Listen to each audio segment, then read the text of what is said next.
This is what it looked like bringing an Australian Land Cruiser to Japan. Tiny streets, fuel prices we didn't expect, a local Land Cruiser owner driving us around his city, and everywhere we stopped, people staring at our truck like it didn't belong here. And honestly, we started to understand why. We are Joseph, Martijn and our dog Buddy.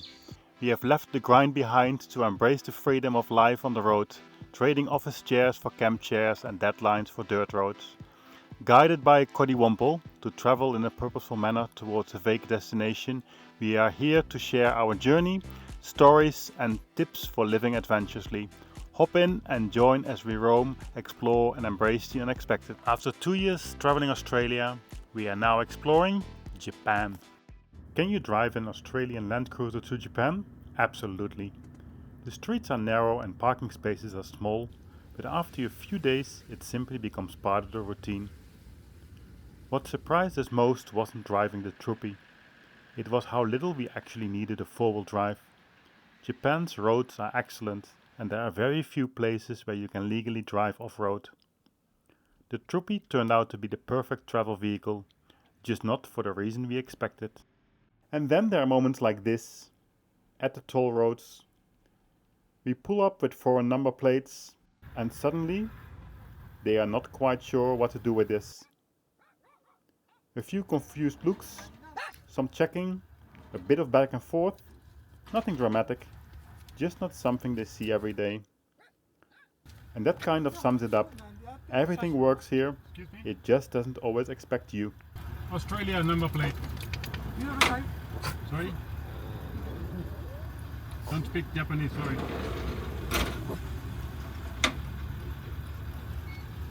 Back on the road here, and we are in Hiroshima city. We are going to visit the memorial bombing area and park and museum.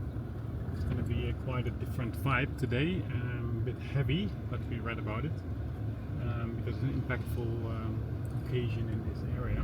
But nevertheless, we're going to have a look at it because I think it's important to do. And we might eat some okonomiyaki to compensate as well today. But first up, finding a parking spot. Always fun. Sorry, I'm laughing with that because always an argument about the parking here in Japan. Argument in a good way though. So see how it goes today. In the cities, parking became a recurring challenge. Not impossible, just something you are constantly aware of. You circle around a lot, check a lot of signs, try a few places that don't work out, and sometimes you realize a street isn't what you thought it was. A one-way street in the wrong direction.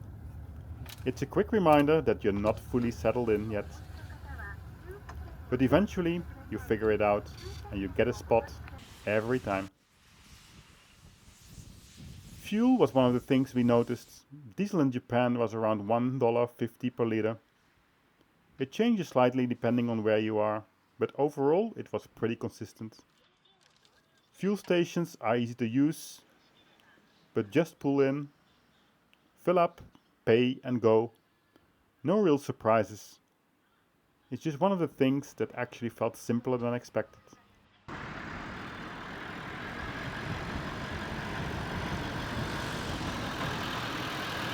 Mornings usually started like this, somewhere quiet, a small parking spot in the forest, just enough space for the Troopy, coffee, packing up, back on the road. And then we had to places like this. At first it felt just like a roadside stop, but in reality it became our base.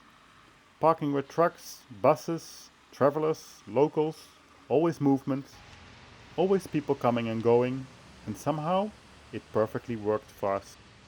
Before all of this, the Troopy had to get here. We shipped it from Australia to Japan, and it costed us around 6,700 Australian dollars, excluding insurance. And it took about 38 days to arrive. Mandatory third-party insurance to drive in Japan was around 100 Australian dollars. And then it was just here, ready for whatever came next. We also had some maintenance done here in Japan at Land Cruiser Base for a 17,000 kilometer service. It came out at around 385 Australian dollars, which was actually a bit less than the capped service price we used to pay in Australia, around 425 Australian dollars. So even here, keeping the Troopy running wasn't the hard part at all. Fuel prices in Japan were around 150 yen per liter on average, but with a 180 liter tank, we didn't just fill up everywhere. We started to plan it a bit more, and in the end, our average came closer to 135 yen per liter, which is roughly $1.20 Australian dollars per liter. For comparison, in Australia, diesel is often somewhere around $1.80 or over $2 per liter, depending on where you are. So in reality, fueling the Troopy in Japan was actually cheaper than we expected. The Michi-no-Eki system in Japan ended up working really well for us. Because of it, we barely paid anything for accommodation. We could stop for the night, rest, and move on the next morning. No bookings, no pressure, just travel day by day. And then something started to happen everywhere we went. People would come up, ask questions, take photos, and sometimes just want a picture with a Troopy. At first it felt random, but it kept repeating.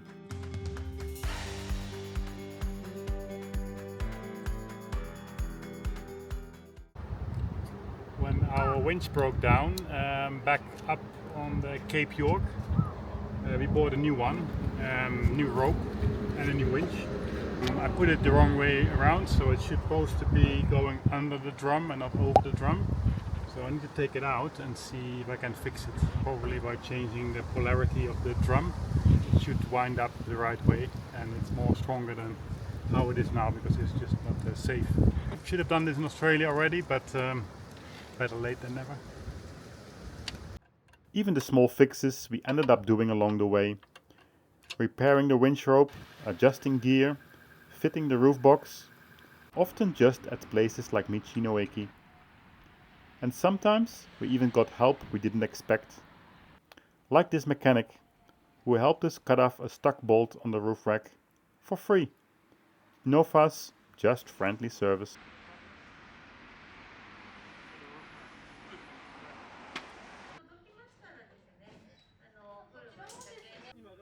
At Overland Japan, near Mount Fuji, we started meeting more and more Land Cruiser owners. People would come over, check out the Troopy, share stories, compare setups. This is overland. It's overland, exactly. Yeah.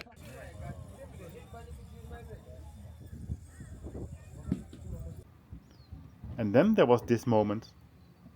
Parked up, with Mount Fuji in the background.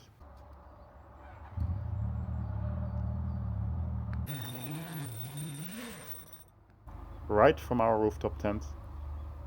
It was one of those moments where you realize this trip had turned into something completely different. The next morning we woke up to a surprise. Hiro had already driven his Troopy all the way from Nagoya just to meet us here. So we spent the day driving together, following his Troopy through the mountains, exploring small roads and stopping along the way. We visited a local shrine and then had lunch at a small place nearby. Nothing planned, nothing rushed, just local life and Land Cruisers.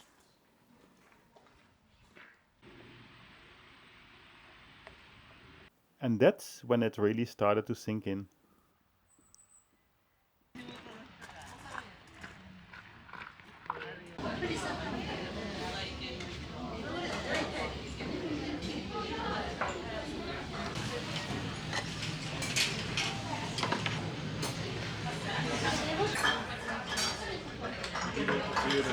Good stores.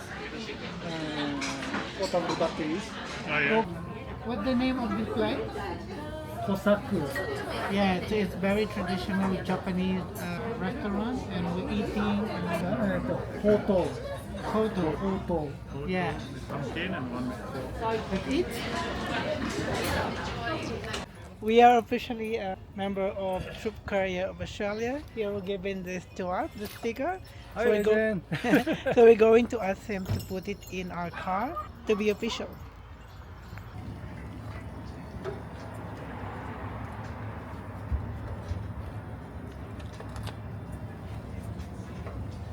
Okay. Perfect.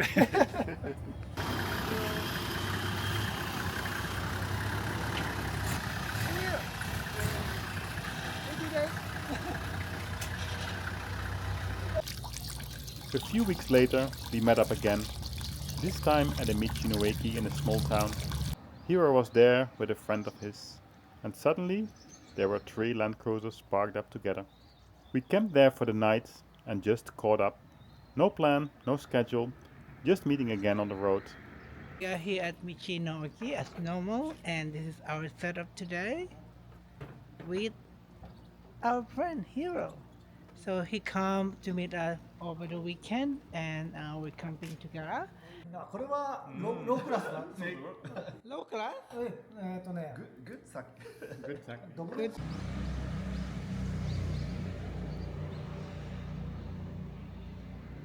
This is amazing. We feel like we are also like on a meeting or overlanding event, like next to the Michi-no-Eki. Look at that, 4 Land Cruiser in here.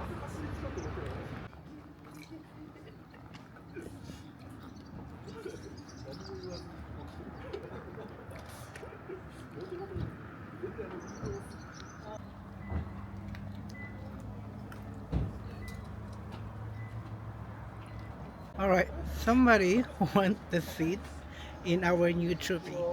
Like, look at him. We're gonna exchange our Troopy for this one, I think. It's pretty cool. In Australia they sell the gear stick extensions for the 78 series, but in Japan they have a much better solution here. And they coded by himself.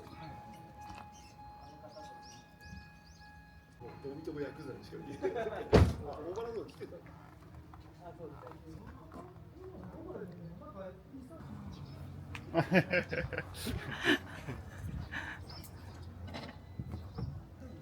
take out your steering wheel. Security, yeah, exactly. Yeah. That's good. Ooh. Oh, it worked. Bye bye. See you.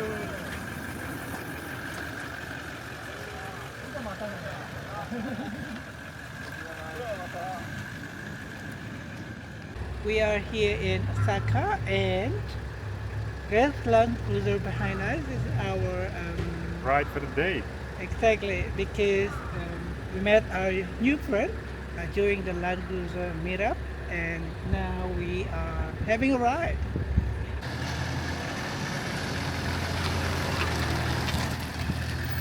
We're not in our Troopy, but Dutch offer us to give a lift while exploring here in Osaka. We are here in his Land Cruiser In style. in style, so this is gonna be cool ride. Yeah, and Martin is happy that he's a passenger. Exactly. Yeah. Another time, Dachi took us around Osaka in his Land Cruiser. Heavy traffic, tight streets, constant movement, but somehow he just knew his way through it all. In one day, we saw most of the city, Oh wow. the highlights, the back streets, the small places in between, and it was just really nice. Seeing the city like that, with somehow who actually lives it. Good to do in a Land Cruiser then.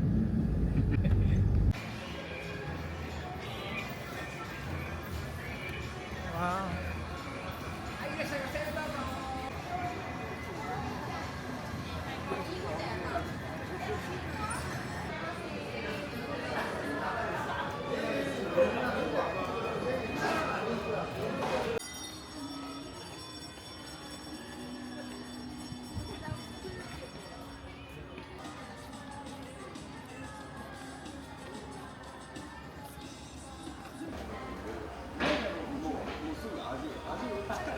So this is the famous, what's this? What do you call it? Omi. Takoyaki. Takoyaki. Okay, yeah, let's eat. Right? This is very good.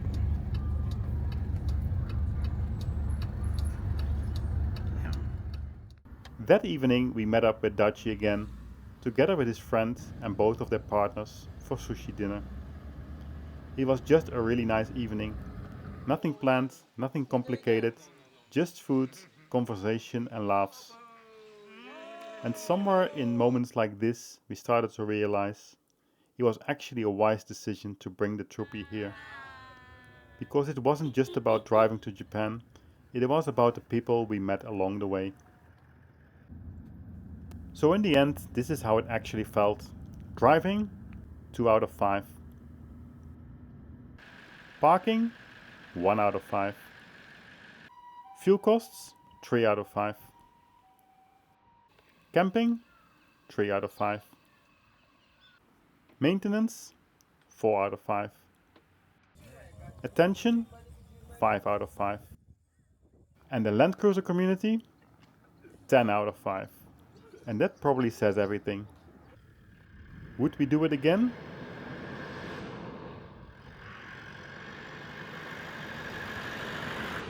Absolutely.